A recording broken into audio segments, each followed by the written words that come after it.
आज आदरणीय सुनेत्रा वहिनींची गटनेतेपदी निवड होतीये आणि आपण पाहतोय खरं तर भावना महत्वाच्या आहेत, पण त्याच्या पलीकडे जाऊन कर्तव्य सुद्धा महत्वाचं आहे. सगळ्यात जास्त दुःख जर कुणाला झालं असेल तर आदरणीय सुनेत्रा वहिनी नाही, पण ह्या माऊलींनी दुःख बाजूला ठेवून जनसेवेची भावना, दादांचा शेवटपर्यंतचा कामाचा आवाका आणि लोकांची कामं झाली पाहिजेत हा संदेश खऱ्या अर्थानं घेऊन आज त्या दुःख आणि वेदना बाजूला सरून उशीर होत उभे नाही राहतात. हा प्रश्न विचारताय. उशीर होत नाही म्हणजे घाई होते का या निर्णयाला? घाई होते का?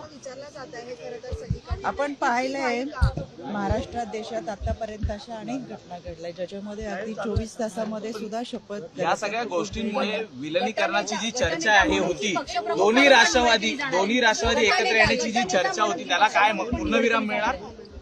खरं तर दादा लोकशाही मानणारे नेते होते आणि ते गेल्या 2.5 वर्षापूर्वी त्यांनी जो निर्णय घेतला तो सगळा मंत्रिमंडळ किंवा सोबत असलेले आमदार पदाधिकाऱ्यांशी चर्चा करून घेतला आणि आम्ही सगळे पहिल्या क्षणापासून दादांसोबत आलो. गेल्या 2.5 वर्षामध्ये जे निर्णय दादांनी घेतले ते चर्चा करून घेतले, पण या निर्णयाबाबत आम्ही पदाधिकारी म्हणून आम्हाला कल्पना नाही. पक्षाचे वरिष्ठ आपल्याशी संवाद साधतात. पवार साहेबांना देखील याची कल्पना नाहीये. पवार साहेबांना देखील याची कल्पना नाहीये या सगळ्या गोष्टींची. हा शपथविधी होतोय, त्यांना निमंत्रण देणार का मग?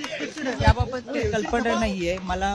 पक्षाचे वरिष्ठ काय चर्चा केली हे आपल्याला समजेल. मग नेमके वरिष्ठ नेता आता कोण राहिलेत? अजितदादांनंतर आता नेमके वरिष्ठ नेता कोण आहे? पक्ष शेवटी पक्षामध्ये तुम्ही पाहताय पक्षाची एक कार्यकारिणी आहे, राष्ट्रीय कार्यकारिणी आहे.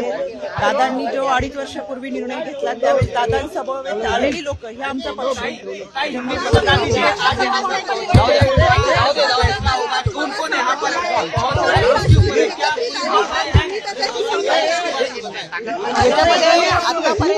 दादांच्या नेतृत्वामध्ये गेले 2.5 वर्ष जे निर्णय घेतले ते आम्ही सगळे बरोबर राहिलो. आताही पक्ष म्हणून आम्ही पाहतोय पक्ष जे निर्णय घेतील त्या निर्णयामध्ये आम्ही